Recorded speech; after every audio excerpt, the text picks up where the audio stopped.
Famous story channel में आपका स्वागत है। आइए आज हम सुनाते हैं सुमित्रा नंदन पंत की कहानी पान वाला। यह पान वाला और कोई नहीं, हमारा चिर परिचित पीताम्बर है। बचपन से उसे वैसा ही देखते आए हैं। हम छोटे लड़के थे, स्थानीय हाई स्कूल में चौथे पांचवें क्लास में पढ़ते थे। मकान की गली पार करने पर सड़क पर पहुंचते ही जो सबसे पहले दुकान मिलती वो पीताम्बर की। हम कई लड़के रहते, मास्टरों से लुक छिपकर वहां पान का बीड़ा खाते। कुछ दुकान के अंदर अलमारी की आड़ में खड़े खड़े सिगरेट बीड़ी की भी दो चार कस लेते। पर मुख्य आकर्षण की सामग्री पीताम्बर की दुकान में आलू और मिठाइयाँ रहती। कभी कभी वो स्कूल से लौटने तक हम लोगों के लिए औटाए हुए दूध में केले मिलाकर रखता, कभी रबड़ी बना देता। स्कूल से लौटने पर थका मांदा, भूख से व्याकुल हम लोगों का दल टिड्डियों की तरह पीताम्बर की दुकान पर टूट पड़ता। कोई मिठाई और रायता खाता, कोई कचालू, मटर, दूध, केला, रबड़ी इत्यादि। पान खाना, बीड़ी सिगरेट फूंक लेना भी किसी किसी के लिए आवश्यक हो जाता था। घर में हमारी उम्र के लड़कों को ये नियामतें कहाँ नसीब हो सकती। पीताम्बर हमें हंसाता, बहलाता, खुद हंसता, परिहास करता और थोड़ी बहुत छेड़खानी करने एवं ताना मारने में भी ना चूकता। हम में से सभी को घर से पैसे तो मिलते न थे। हम उधार खाते और पीताम्बर को भी खिलाते। वो हम लोगों का दोस्त था, वो सभी का दोस्त था। छोटे बड़े बच्चे बूढ़े सभी से वो परिहास करता, उन पर मीठी फबतियां कसता और सबको खुश रखता। पीताम्बर तब किस उम्र का था, अब किस उम्र का है, यह बात हम तब भी नहीं जानते थे, अब भी नहीं जानते। उसे पूछने का किसी को साहस भी हो, वो तो सबको हंसी में उड़ा देता है। ऐसी खरी खोटी सुनाता, ऐसे ताने और व्यंग बाढ़ मारता कि अपने व्यक्तित्व को, निजी याद को पास ही नहीं फटकने देता। लोग हंसकर, घिघियाकर, खिसियाकर, कुढ़कर चुप हो जाते हैं। दूसरे ही क्षण वो उन्हें फिर खुश कर लेता है। वो कैसा ही आत्माभिमानी हो, परंतु यह कभी नहीं भूलता कि उन्हीं लोगों से उसकी गुजर चलती है। लेकिन पीताम्बर को हो क्या गया? तब से 20 साल बीत गए। हम में से बहुतों की शादियां और बाल बच्चे भी हो गए। भिन्न लोग कॉलेज की डिग्रियां लेकर बड़े बड़े ओहदों पर पहुंच गए, भारी भारी वेतन पाने लगे। कईयों ने कोठियां खड़ी कर दी, मोटर गाड़ियां खरीदनी। पर पीताम्बर वैसा ही रह गया है। तब कौन जानता था कि हमारे ही लिए विधाता ने भविष्य बनाया है। पीताम्बर के वास्ते भविष्य सी वस्तु का आविष्कार नहीं हुआ है, अथवा वो भूत, भविष्य और वर्तमान से है। सावन सूखा न भादो हरा, अर्थ लिए तो उसकी दुकान अपवाद ही थी। क्या प्रकृति के नियमों ने भी उसके लिए बदलना छोड़ दिया है? किसी तरह का भी तो बदलाव उसमें इन 20 सालों में नहीं आया। लेश मात्र नहीं, चिन्ह तक नहीं। वही आकृति, वही प्रकृति, वही कद, वही आदतें और वही दुकान। किसी में भी उन्नति अवनति के कोई लक्षण नहीं।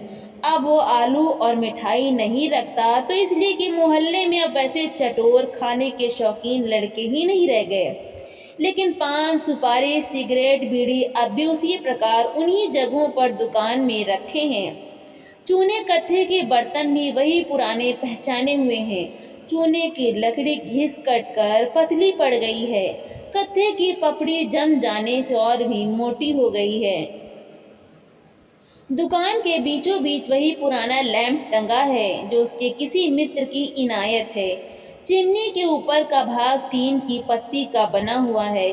सामने एक मझोले आकार का शीशा लगा है जिसके पारे में धब्बे और चकत्तियां पड़ जाने के कारण कांच के पीछे से बीच में द्रौपदी का तिरछा रंगीन चित्र चिपका दिया गया है। अंदर के कमरे में मूंज के एक चारपाई और बिस्तरा, खूंटी पर टंगा कोट, सिगरेट दिया सलाई के खाली डिब्बे, एक लोहे की अंगीठी और कुछ चाय का सामान रहता है। बाहर वही पुराना काठ का बेंच पड़ा है जिस पर सुबह शाम दोपहर हर वक्त दो चार दोस्त लोग बैठे गपशप करते। एक दूसरे की खिल्ली उड़ाते और शहर भर की बुराइयों एवं खराबियों की चर्चा करते हैं। उस बेंच से नित्य नई अफवाहों का आविष्कार एवं प्रचार होता। न जाने कितनी स्त्रियों की कलंक कथाएं, युवकों रसिकों की लीलाएं, भाग्यों के बनने बिगड़ने के खेल, जन्म मृत्यु के समाचार, गांव शहर देश एवं विश्व के इतिहास का प्रवाह आने जाने वालों के मुखों से निसृत ही हो पीताम्बर के कर्ण कुहरों में जानवी की तरह समा गया। उसका क्या पता क्या पार, वही उसका मानसिक भोजन है जो उसकी अस्थि रक्त मज्जा मांस बन गया है। अपने लड़कपन के मित्रों के साथ उसकी एक तस्वीर है जो दुकान में गद्दी के ऊपर लटकी रहती है। कोई भी उस चित्र के गोल सुडौल भरे हुए मुख को, अंगों की गठन बना श्रृंगार को देखकर यह नहीं विश्वास करेगा कि वो यही पीताम्बर है। वो यह पीताम्बर है भी नहीं। वो 16-17 साल का यूनिफॉर्म पहने, हाथों में हॉकी की स्टिक लेकर अकड़ कर कुर्सी पर बैठा अमीरों और रईसों का अमीर दिल मित्र, इस तंग दिल कोठरी में बैठा हुआ गरीब पनवारी कैसे हो सकता है? उसकी गोल चमकदार आंखों में गर्व और चालाकी भरी है। दृष्टि गरिमा बाहर को फूट रही है। इसकी आंखें धसी हुई लाल छड़ों से भरी, छिलका निकाल देने पर पिचकी हुई लीची की तरह गंदली करुणा क्षोभ प्रतिहिंसा बरसा रही हैं। उनके कोनों में कौओं के पंजे बन गए हैं। उस 16 साल के नवयुवक के मुखमंडल पर सुख सौकुमार स्वास्थ्य आशा और उत्साह की आभा है। इस अधेड़ का मुख, जिसकी उम्र 30 से 50 साल तक कुछ भी कही जा सकती है, दुख दारिद्र्य निराशा आत्मपीड़न असंतोष का भग्न जीर्ण खंडहर है। गालों की गोल रेखाओं को संसार ने नींबू की तरह चूस कर टेढ़ा मेढ़ा विकृत कर दिया है। दुख से काटे हुए रात दिन के शेष चिन्हों की तरह बेमेल स्याह सफेद घनी दाढ़ी मूछों ने, जिन्हें हफ्ते में एक बार बनाने की भी नौबत नहीं आती, उस 16 साल के फूल को सुखाकर कांटों की झाड़ी से घेर लिया है। दुर्भाग्य के स्रोत की शीर्ण शुष्क धाराओं की तरह सिकुड़े हुए भाल पर गहरी चिंता की रेखाएं पड़ गई हैं। नीले मुरझाए हुए ओठों के दोनों ओर नाक से मिली हुई 2 लकोरों ने मनचाहा खाना न मिलने के कारण अनावश्यक मुख को दोनों ओर से 2 घेरों में बंद कर दिया है। मुख का रंग धूप से जलकर काला पड़ गया है और उसका प्रत्येक चर्म अड़ु सूजी के दाने की तरह शोक ताप में पक कर फूल गया है। रोड़े की तरह गले में अटकी हुई हड्डी मांस के सूख जाने से बाहर निकल आई है। वो चित्र भले ही हो, वास्तविक पीताम्बर यही है। दुबला नाटा अविकसित हड्डियों का ढांचा, यह पीताम्बर। उसकी कलाइयाँ 2 अंगुल से अधिक चौड़ी नहीं, वे भी जैसे कसकर तंग चमड़े में बांध दी गई हो। उसके इकहरे जीर्ण चमड़े के अंदर से चर्बी का अस्तर कभी का गायब हो चुका है। रक्तहीन हाथों में नीली नीली फूली नाड़ियाँ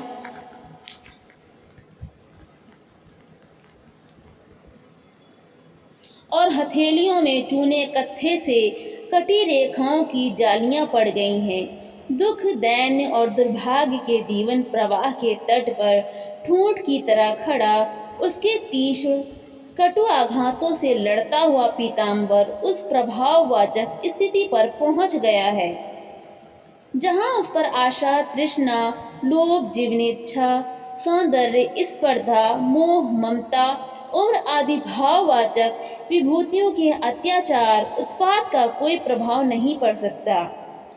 वर्तमान मनुष्यता, सामाजिकता, नैतिकता, धर्म, आचार, रूढ़ रीतियों की कला का वो एक साधारण नमूना मात्र है।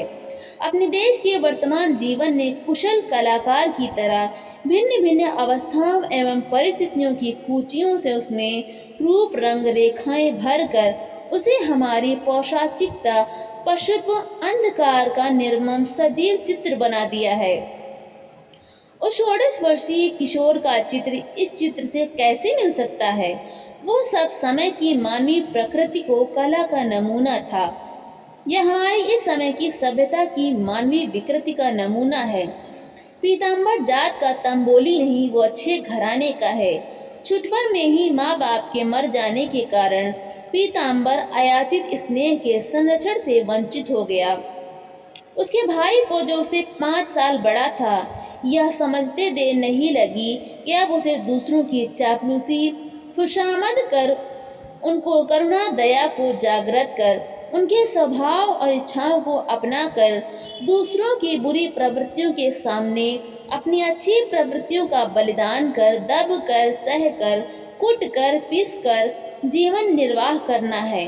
मुक्त श्रेयी माँ बाप उसकी शादी कर गए थे। एक असहाय, मूक, पंगु, अपड़, अंधविश्वासों से निर्मित मांस की लोथ, निष्प्राण, पति प्राण, सती का भार उस पर था। इसलिए लाचार हो वाणी में दीनता, आंखों में याचना, होठों में शर्माई हुई करुण हंसी भरकर सबके सामने आंखें झुकाना, माथा नवाना सीख कर यज्ञदत्त ने अपना स्वरूप बदल डाला। पड़ोस और शहर के लोग उसकी नम्रता, परतपरता पर मुग्ध हो गए। उसे जिला बोर्ड में दफ्तरी का काम दिला दिया। 15 रुपए वेतन मिलता, जिसमें 4 प्राणी किसी तरह जीवन व्यतीत करते। यज्ञदत्त में कोई खास बात न थी, वो जैसे ऐसे ही छोटे मोटे काम के लिए बना था। पर इसी यज्ञदत्त का भाई, उन्हीं माँ बाप की दरिद्र कोख से पैदा हुआ पीताम्बर, अपने आत्माभिमान को न छोड़ सका। वो उस निर्धन घर का अमीर दिल प्रकाश था। उसके वैसे ही संस्कार थे। सृष्टिकर्ता ने उसे निर्माण करने में किसी प्रकार का संकोच या संकीर्णता न दिखाई थी। प्रकृति ने रईसों के लड़कों को और उसे समान रूप से अपने मुक्तदान, अपनी गुप्त शक्तियों का अधिकारी बनाया था। उसके स्वभाव में आत्मसम्मान प्रमुख और इच्छाएं गौड़ हो गई थी। किसी के सामने झुकना, किसी के रूप में आना, किसी के रोब में आना उससे ना हो सकता था। माँ को वो खो ही चुका था, जिसके हाथों का स्नेह स्पर्श उसके अभिमान और हठीले स्वभाव के तीखे कोनों को कोमल चिकना बना सकता। अभिमान केवल स्नेह के सामने झुक सकता है। उसे सहिष्णु साथी की जरूरत होती है। पर अपने भले बुरे के ज्ञान से अनभिज्ञ उस गरीब के लड़के को ऐसा कुछ भी न मिल सकने के कारण उसका अतृप्त अभिमान आत्मनिर्माण करने के बदले आत्मसंहारक हो गया। पीताम्बर उच्छृंखल स्वतंत्र तबीयत का हो गया। आत्महीनता के पीड़ाजनक ज्ञान से बचने के लिए वो धनी युवकों से मित्रता स्थापित कर झूठा संतोष ग्रहण करने लगा। जीवनोपाय के लिए कोई हुनर, कोई उद्योग सीखने की ओर उसने कभी ध्यान ही नहीं दिया, जिससे पीछे उसे सच्चा संतोष मिल सकता। वह बड़ा तेज और होशियार था। बात की बात में शहर के अमीर लड़कों को अपने वश में कर उनकी स्नेह सहानुभूति पर अधिकार प्राप्त कर मौज उड़ाया करता। वह मनोरंजन के उन्हें नित्य नवीन उपाय बतलाता, जवानी की बहार लूटने को उत्साहित करता, उनमें साहस भरता और मुश्किल को आसान बनाकर अपने को उनके लिए आवश्यक बना लेता था। वो उनसे दबता न था, बराबरी का व्यवहार रखता था। उनके साथ पिकनिक में जाता, ताश खेलता, हॉकी, फुटबॉल, क्रिकेट में अपनी दक्षता दिखलाता। किसी के कुछ कहने पर या छेड़ने पर बिगड़ भी उठता। यदि वह वैसा उद्दंड, स्वतंत्र एवं आत्माभिमानी ना होता और अपने मित्रों की जरा भी खुशामद कर सकता, तो आज वो फटे हाल न होता। अमीरजादों के साथ ऐश आराम में रहना सीख कर शीघ्र ही वह जीवन संग्राम की कठिनाइयों को झेलने और कठोर परिश्रम कर सकने में अक्षम साबित हो गया। जवानी का खुमार उतरने और होश आने पर उसने अपने को मोर के पर लगाए हुए कौवे की तरह और भी दयनीय, क्रूर एवं निकम्मा पाया। अपने भाई की गरीब गृहस्थी से, पास पड़ोस से, शहर से और खुद अपने से उसे घृणा होने लगी। वो और भी चिड़चिड़ा, दुराग्रही, हठी, निंदक, आत्मघातक और परद्रोही हो गया। उसके धनी मित्रों ने भी, जिनके साथ रहकर उसे अनेक प्रकार की कुटेवें और बुरी आदतें पड़ गई थी, उसकी ऐसी दशा देखकर उसका साथ छोड़ दिया। वो न घर का रह गया, न घाट का। चाय, पान, सिगरेट के लिए, सुस्वादु भोजन के लिए अब उसका जी तरसने लगा। सिनेमा थिएटर उसे और भी जोर से अपनी ओर खींचने लगे। लाचार हो अपने से तंग आकर उसने अपने गरीब भाई की जेब पर हाथ साफ करना शुरू किया। भाई उससे पहले से ही रुष्ट था। अब उसका ऐसा पतन देखकर उसने उसका घर में आना बंद कर दिया। सब तरह से निराश हो, अपमान, भय, लज्जा, क्षोभ, यातना, आत्मसम्मान, दारुण भूख प्यास से एक साथ ही ग्रस्त, पीड़ित, क्लांत एवं पराजित हो अंत में पीताम्बर ने एक तंबोली की दुकान में पान लगाने की नौकरी कर ली, पर वहां भी वो अधिक समय तक न ठहर सका। उसकी कुटेवें उसका दुर्भाग्य बन गई थी और एक रोज दुकान पर पान खाने को आई हुई एक वेश्या के रूप सम्मोहन के तीर से बुरी तरह घायल उसने शाम के वक्त चुपचाप गले की संदूकची से 5 रुपए का नोट चुराकर अपनी विपत्ति निशा की कालिमा को एक रात के कलंक से और भी कलुषित कर डाला। उसका स्वास्थ्य अभी खराब नहीं हुआ था। उसके विवाहित जीवन, सबल इंद्रियों की स्वस्थ प्रेरणाओं का समाज अथवा संसार क्या मूल्य आंक सकता था, क्या सदुपयोग कर सकता था? फूल की मिलनेच्छा सुगंध कही जाती है, मनुष्य की प्रणयेच्छा दुर्गंध उसे निर्मल समीर वाहित करता है। इसे कलुषित लोकापवाद नर पुष्प के वीर का गीत गाता हुआ भंवरा नृत्य करता हुआ मलयालिन स्त्री पुष्प के गर्भ में पहुंच आता है। मनुष्य का वीर वैवाहिक स्वेच्छाचार की अच्छी कोठरियों, पाशविक वेश्याचार की गंदी नालियों में सहस्र प्रकार के गर्हित नीरस कृत्रिम मैथुनों द्वारा छिपे छिपे प्रवाहित होता है। यह इसलिए कि हम सभ्य हैं, मनुष्य के मूल्य को, जीवन को, पवित्रता को समझ सकते हैं। असंख्य जीवों से परिपूर्ण यह सृष्टि एक ही अमर दिव्य शक्ति की अभिव्यक्ति है। प्रकृति के सभी कार्य पुनीत हैं। मनुष्य मात्र की एक ही आत्मा है। हम ऐसे ऐसे दार्शनिक सत्यों के ज्ञाता एवं विधाता हैं। हम प्रकाशवादी हैं। खैर, दुकान का मालिक पीताम्बर को पुलिस के हवाले करने जा रहा था।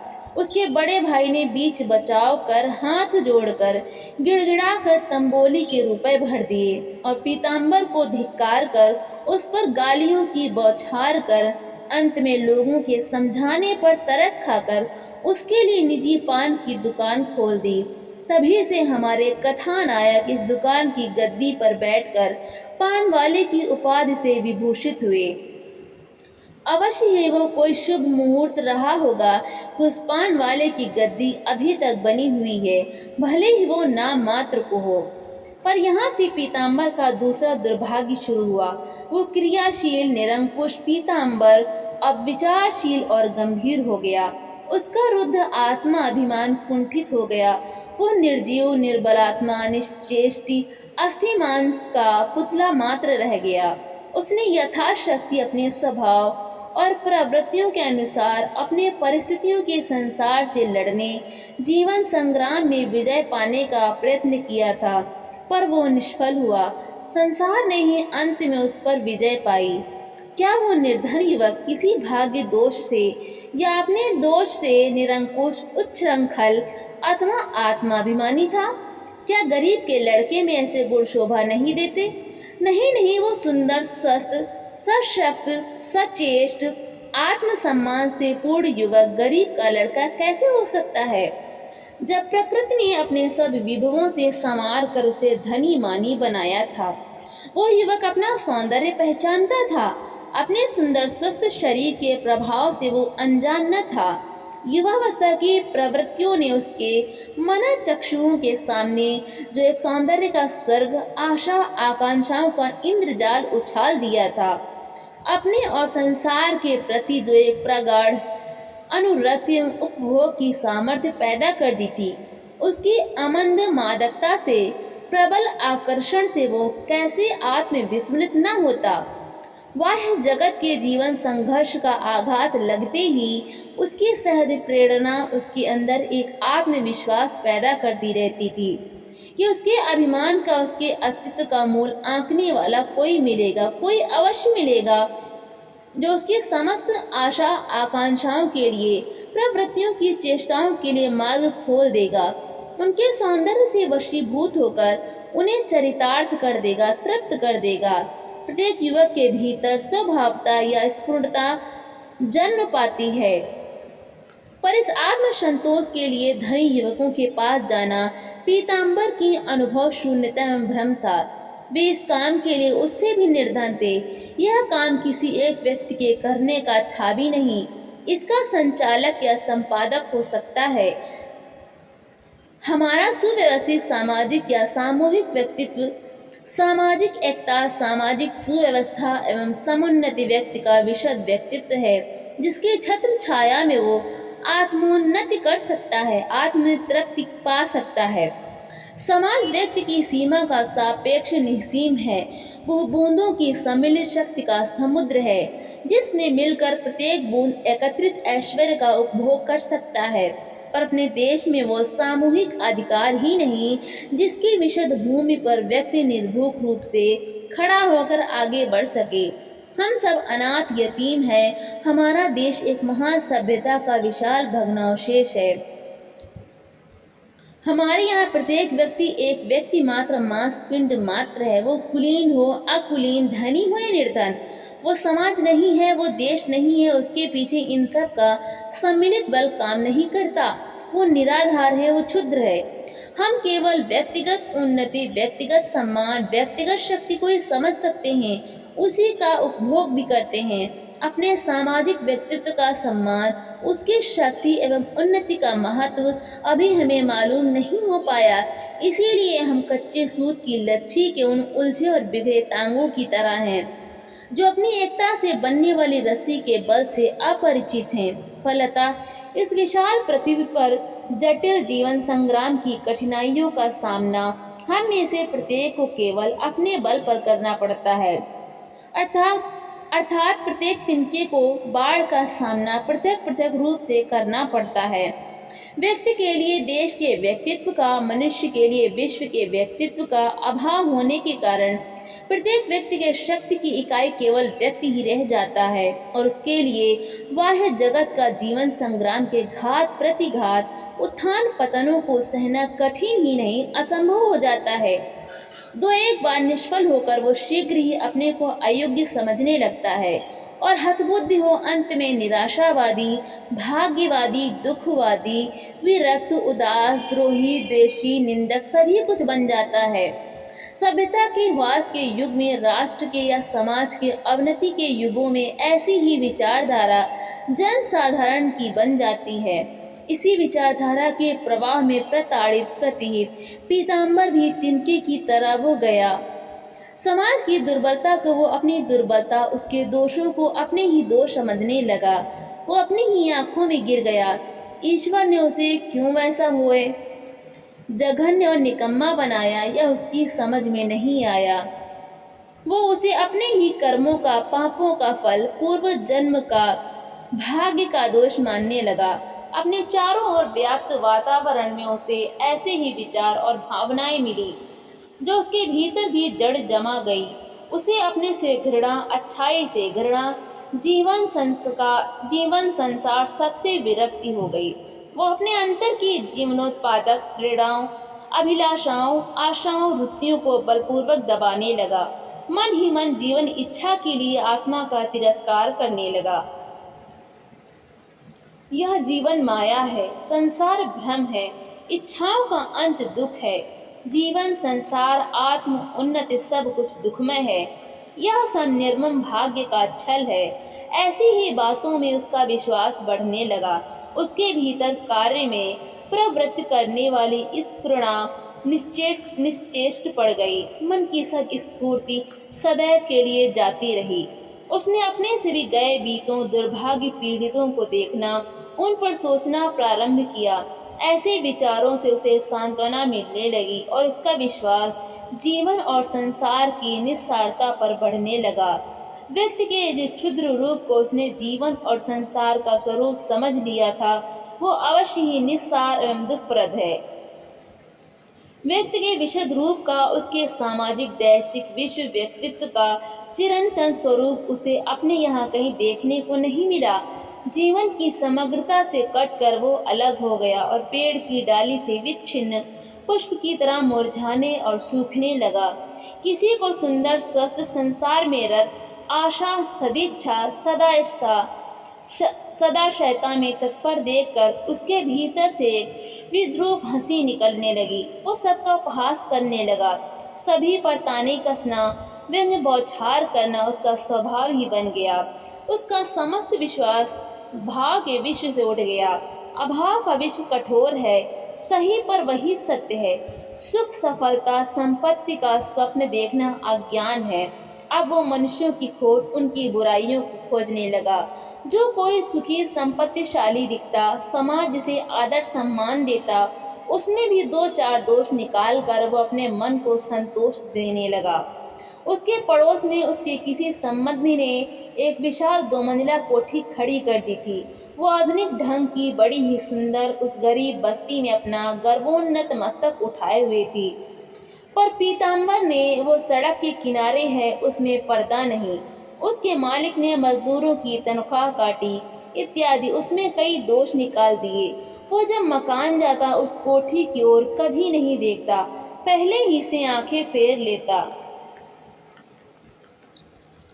हम कभी से इस अभावात्मक सत्य पर विश्वास करते चले आ रहे हैं। ऐसा करने से हम सक्रिय जीवन के घात प्रतिघात, उसके स्वास्थ्यवर्धक स्पर्धाओं का सामना करने से बच जाते हैं। हम अपने विशद व्यक्तित्व के उज्जवल परिमाणों से अनभिज्ञ होने के कारण क्षुद्र व्यक्तित्व को अपनाए हुए हैं। अपने को सर्वस्व न बना सकने के कारण हम शून्यवत हो गए हैं, पर सूरज, चांद और तारे हमें शून्य बन जाने का उपदेश नहीं देते। नीला आकाश, हरी धरती, इठलाती वायु, रंग बिरंगे फूल, गाते हुए पक्षी, दौड़ती हुई लहरें हमें दूसरा ही संदेश देते, दूसरे ही सत्य का दर्शन कराते हैं। वहाँ अजय जीवन, अविराम सृजन, हमारे मरणशील व्यक्तित्व का, हमारे जड़त्व और निर्जीवता का प्रत्येक क्षण उपहास उड़ाया करते हैं। हमें विश्व की समग्रता की ओर, हमारे अमर व्यक्तित्व की ओर आकर्षित करते रहते हैं। पारस्परिक स्पर्धा, द्वेष, द्रोह, छोटे मोटे दुख सुख, हानि लाभ, भेदभाव के अंधकार से गिरे हम सर्वत्र प्रकाशमान संपूर्णता से अपना संबंध विच्छेद कर नाशमान हो गए हैं। इसी भावात्मक सत्य के निर्जीव सजीव मूर्ति पीताम्बर को हम छुटपन से इस पानवाले के रूप में देखते आए हैं। उसे अब निश्चेष्ट निर्जीव रहने ही में आराम मिलता है। उसका अब स्वास्थ्य अब नहीं के बराबर रह गया है। लगातार पान चबाने से दांत सड़ गए, दिन रात बैठे रहने से जठराग्नि बुझ गई है। वो केवल जीवित रहने के अभ्यास से जीता है। स्वास्थ्य गंवा बैठने एवं हृदय में निर्जीवता व्याप्त हो जाने के कारण वो अपनी पत्नी से भी प्रसन्न नहीं रह सका। पान वाला बन जाने के कुछ ही महीनों बाद भाई ने उसकी शादी कर दी थी। जब तेल टपक कर समाप्त हो चुका था, तब केवल बत्ती को जलाने के लिए मानो दीपक को शिखा के पाश में बांध दिया गया। पीताम्बर का निर्बल रुग्ण बच्चा जब जाता रहा, तब उसने संतोष की ही सांस ली। आज दिवाली के रोज दुकान सजाते हुए उसने एक पुराना मिट्टी का खिलौना कपड़े की तहों से बाहर निकाल गद्दी के पास रखा है। जिसके लिए 5 साल पहले ही यह खिलौना लाया था, वो तो नहीं रहा। यह खिलौना रह गया है। वो मिट्टी का नहीं था, इसीलिए वह मिट्टी का नहीं था। ऐसा कहते हुए पीताम्बर उसी तरह ठठा कर हंस रहा है। तो दोस्तों, आपको ये कहानी कैसी लगी? लाइक करें, शेयर करें और कमेंट करके हमें ज़रूर बताएं और चैनल को सब्सक्राइब करना बिल्कुल भी ना भूलें। तो मिलते हैं अगली नई